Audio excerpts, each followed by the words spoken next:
Hello and welcome back to another episode of Chairs and Days with the one and only Ricky Shabalala!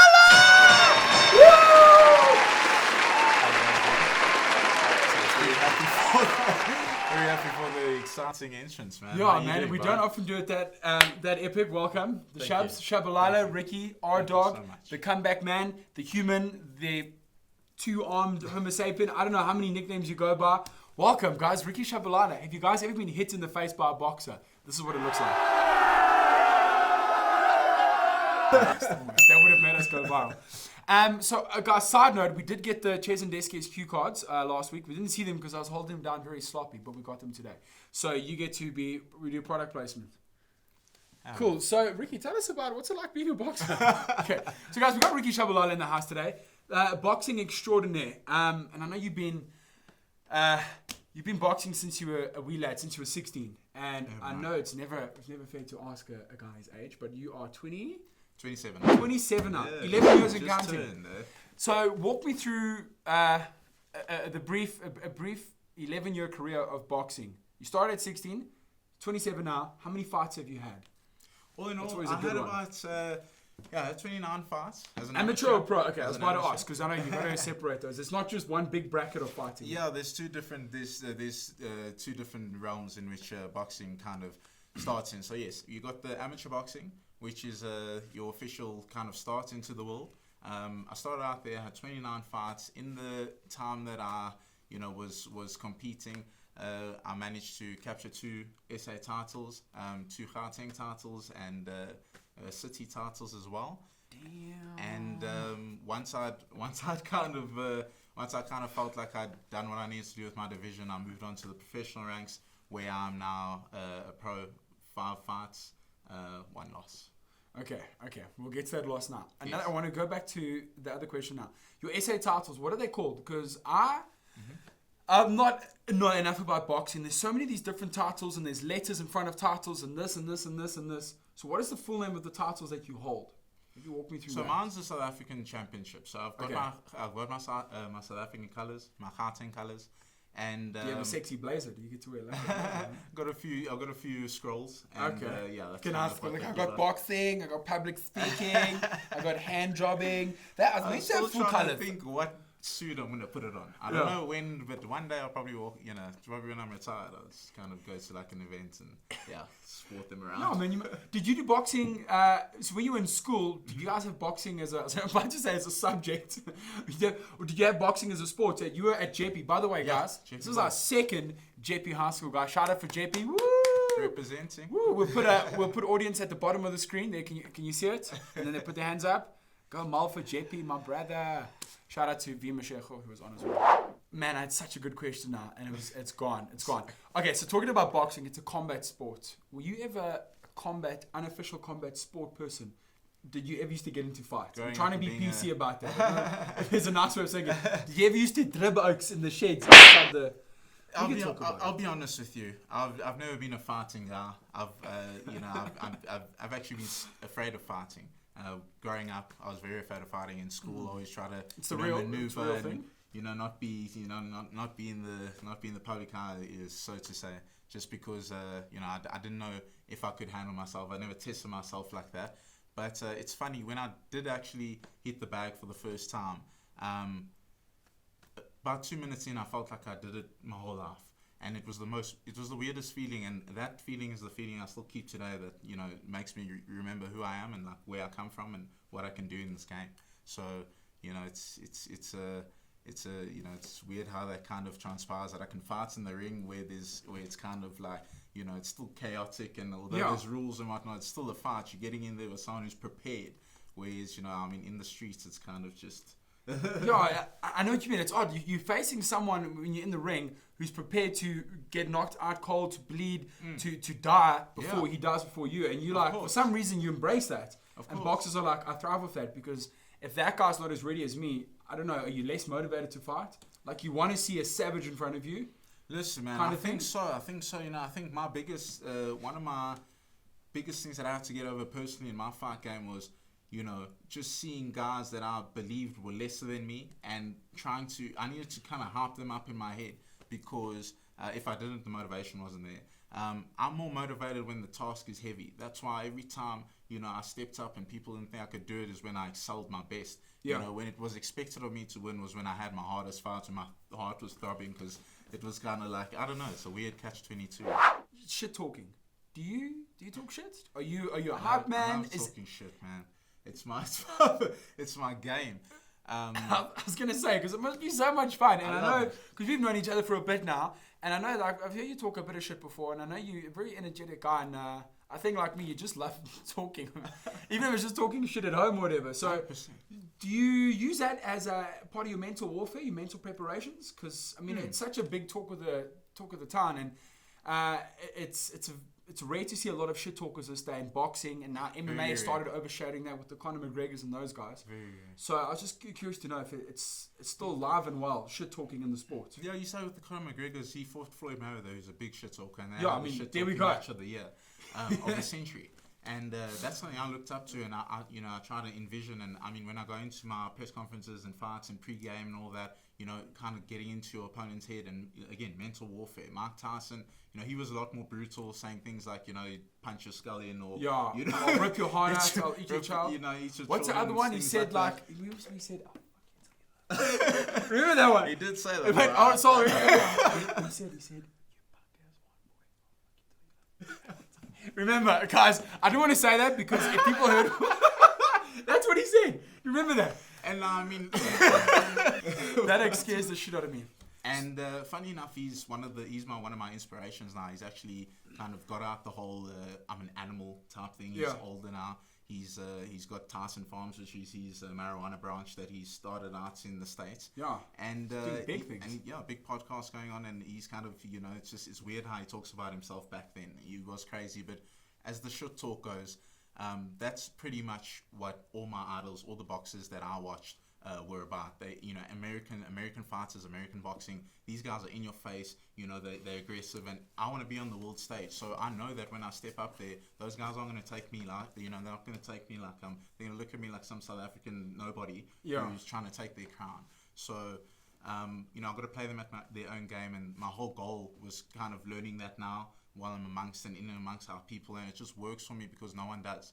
So it's interesting, I talk a lot of shit. It puts a lot of more pressure on me going into fights, and absolutely, because then you're like, I'm going to back it. You have to back it up. Every fight I come out, friends with my opponent, because that's when you share the ring with somebody, it's almost natural. But there's one guy currently who hates my guts, and we've been going back and forth. We had 2 fights now. That's exciting. And it's the trilogy might come, but it's honestly I've never had bad blood for somebody, but this guy really makes me boil. So but that's exciting. So the fact that you say trilogy makes me believe that you've won one and lost one against him. So I drew the first one. Oh, you drew the first one? I stopped him in the second one, and he couldn't see that I was the better fighter. It was clear, and I keep trying to tell the guy that I'm more advanced than you. So he's now, I don't know, is he butthurt or what? But he's back at me on the social media or whatever. And sweet. It is what it is. Is there I have to teach him again. I will. Oh, that makes me exciting. Oh my god! I mean, that makes me excited. Not exciting. Bad English. Sorry, guys. Is there a way that your fans, us and the boys in the studio back there, can see the shit talking exchange, or is shit talking? If there's shit talking going on social media, do you guys use private messaging, or is it public? Like, hey, fuck you, buddy. I'm trying to publicize it. I'm trying to let people know. I'm trying to let the boxing world know this is what I'm trying to do to this guy. I want to kill him. I'm not trying to go out there and play games. And I want him to know that I'm true in what I'm saying. You know what I'm saying? When you see me on the night, I'm gonna deliver as I say, and I'm gonna school you. You know what I'm saying? So that's really what the idea is. It's not just about shit talking, but talking it into existence. Actually making what I'm saying real. I go to bed every night dreaming and thinking of how the fight's gonna turn out. I replay it 1,000 times in my head, and I make sure that what I tell this guy is what I deliver. Sorry, man, that genuinely gave me goosies. Did you guys get goosebumps from that one? When I talk boxing, I get a bit. Yeah, it's good though, because I've got a guy in front of me who could probably kill me with his bare hands. So I just better not say the wrong thing. All love, man. Fuck you. So now listen, I need to tie it into being a dad. Yeah. How hectic has that been? You've been a father for 5-6 months now? Yeah, 6 months, and Mix of emotions, you know, a ton of different emotions that go through it. My son Shia, I love him. He's this beautiful baby, you know. Like I was saying earlier, people kind of told us how, you know, being parents would be and how intense it might be, and turned out that it was, you know, one of the most beautiful experiences that I could have had. You know what I'm saying? So I'm sitting here now, a dad. Kind of readjusting my life and where I was as a kid, and kind of had to just adapt quicker, and but really starting to appreciate where I am. That's epic. So I find on that, like you said, you're younger than me. We were both in our 20s. We're pretty young dudes, you know, late 20s. You know when they say, "How old are you?" I'm in my late 20s. I'm 27. Yeah. And like I don't have a kid or anything, and sometimes I'm like, "Shit, man, did I fall behind or not?" And I get a little bit jealous. So I am pretty jealous. But I'm not jealous of changing nappies and all the stereotypical things. How busy are you on a day to day? How much? How have you split up your time? Has that been very hard between training, and graft, and other projects that have nothing to do with boxing and driving around? I mean, is it a get up at 6 and go to bed at 11 at night? Or? So it's become very different. I'm a very routine based guy. Only when I'm training, I need a routine in my trainings. When I'm not training, I need to chill. So it's become now my off season that I've had to get into routine because we got to get baby into routine. So yeah, my wife and I have got to we got to team up. She's at work, and you know I'm between work. I work from home, but you know on certain days I'm home full time, so I get to actually see him.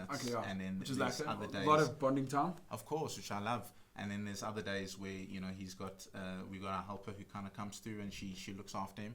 And but the biggest thing is routine. You know, getting to bed on time, making sure he's got his meals, making sure he's again like nappies and everything is, you know, and keeping him entertained, trying to let him learn and build and grow because you've got this human being and he essentially relies on you to, you know, be somewhat normal. Please be normal. Yeah. So walk around with underpants on your head.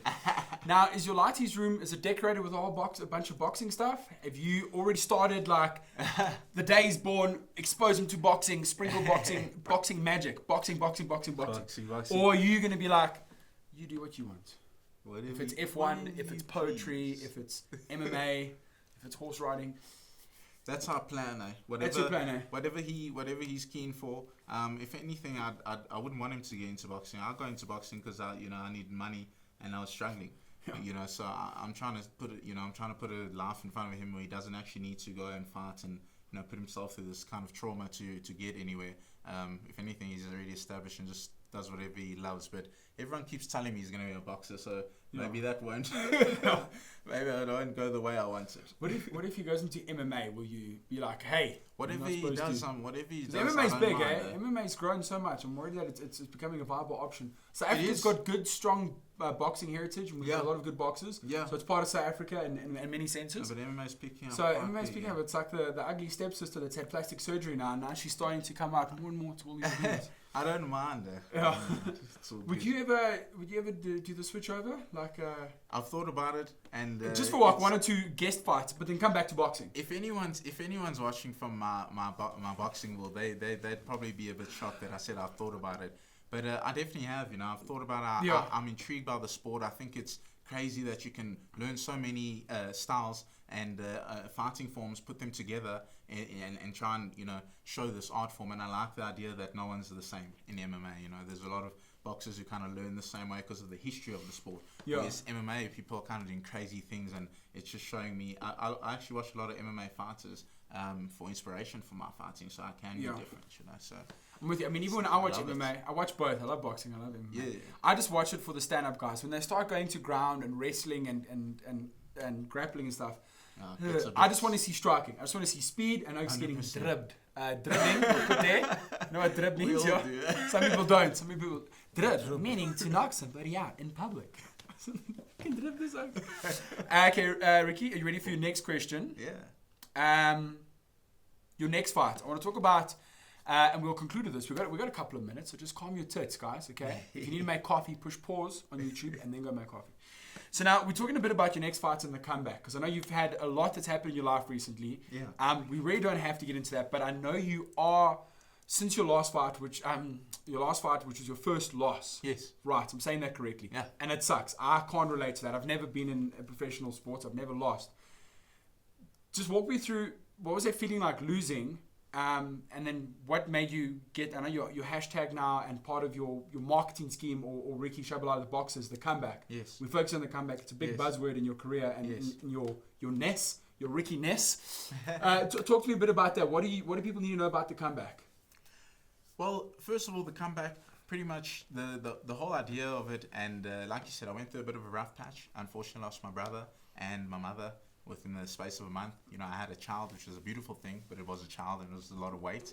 And, you know, I've kind of had to kind of climb out of that and, you know, find myself again. And that's been the process. And I want to bring people along with that. You know, I want them to understand that, you know, this is just a moment in life. Winning or losing, I was so stuck on winning, and I didn't believe I could lose. So that's why I got so broken. I was a broken man. I was in such a dark place. I had suicidal thoughts of my own. And I know it's getting kind of deep on the show, but I just want people to know that, you know, you know, it's very easy to fall into that place. Someone who's, you know, works to be mentally strong. Yeah. That's my life. I walk around. My wife gets upset with me because I can't hear negative. You know, she can't say, you know, it's a simple thing that I would like. Bake. No, and you're blocking out. Yeah. I'm trying to, micromanage everything that comes in. But through everything that happened, I kind of got to reanalyze my life again. You know, this is what it really got me to think and look deep into what's going on. And I kind of got to let go of a lot of that anxiety and that stress that I walk around with every day. The loss is there, but it's kind of taken away from the fact that I don't have this thing hanging over my head of, you know, losing. And now I feel free. So I want people to realize, like, the comeback story is always a great thing. You know, people always fall and they always come back. It's always nice to see, like, can he do it again? So I want to represent that, you know. Okay, and just to add into that, it really is fun to get deep, because sometimes on the show it's nice, and I do appreciate you expressing, you know, what you really do want to talk about. Thank you, man. It takes a lot more to come out of a really dark place and use it as inspiration and move forward, then let it consume you and just not progress. And, you know, people could give up on boxing or give up on what they're believing in. So 100%. Like props to you on the comeback. Thank you. How do people get behind that? I mean, other than obviously just following you and checking out on social media. Yeah. Well, I'd say, you know, the way I don't require much from people, because I believe that my talent and just my passion for the sport will essentially draw people towards me. Hopefully, you know, being on shows like this with great people like you, I mean, you know, I'm blessed to be here, and thank you, Byron and team. Thank you, Ricky. And useless dickheads walking around. I think it's because I'm going over time, and they're all getting worried. Like, fuck you. And so you know, it's pretty much it's you know, it's led me to where I am now, and you know, I'm just thankful, and I think that. If I can just continue to do that and continue to be just thankful and continue to work and put out good vibes will come back to me, and hopefully everybody can see what I'm doing, and hopefully they can take a piece and see, you know, a little bit of themselves in me in some way. Yeah. And if I can change somebody's life in that way, then you know, I'm doing right, you know. You're doing something pretty good there. Now, Ricky, in concluding, shout out, where can we find you on social media and websites and boxing forums? Where do we find all your shit? Well, I'm on Facebook at Ricky Shabalala. I'm on Instagram at Ricky Sugar Shabalala. That's SUGA. That's my nickname. This is so sweet. And that's pretty much my two platforms that I'm pretty much on. And you see all my information there, fights, details, all the rest of it, fun stuff, whatever. Sick. And then my final question. What's for dinner this evening? Is when is your next fight? Do you have a date yet, or is it too far to tell? No date, but I've definitely started, you know, letting my pre-opponent that I lost to know that I'm interested in fighting him again. Start knocking on that door? I did, you know, I put out a video the other day just to let him know, and hopefully early next year, I want to get back to it right away. I feel like, it's time to sort that mistake out. Okay. Man, I'm so excited. We need to do like maybe a Chase and Destiny special before that. We'll talk about it. Let's do it, man. Guys, we have a sparring video. As always, at tradition here at Chase and Destiny, we check our cue cards there. Big shout out. Thanks, Ricky Shabalala, for coming through today. Thank you, it's Brian, a real privilege. Thank you so much. Guys, enjoy the show. We are shooting through and releasing episodes for the whole festive season, so wherever you are in the world, please do subscribe. We hit 100 subscribers. By the way, we hit 100 subscribers, which is a huge landmark for us. Beautiful, man. There's people back there busy thinking 100. But for us, it's a big accolade. Thanks, guys, for watching. Thanks, Ricky. Sleep tight and good night. And don't fight. Cheers, guys. Cheers. Done. Thanks, guys. Thanks, fam. Thank you. Dude, that was awesome. Thanks. No. The first flash. I need to ask them now. We go over all the time. The first flash is 12 minutes. I'll ask them now. I think the second flash is 18 minutes. How many flashes? What timing was that second flash on? It was 5 minutes after the 12 minutes, so it was 17 minutes. So it's chill. I think we came in under 20 there. Yeah, I think so. I think Barry was running the sound a bit longer. Even if we didn't come in. You're gonna have spans of notifications on Instagram now, dude. I've been fucking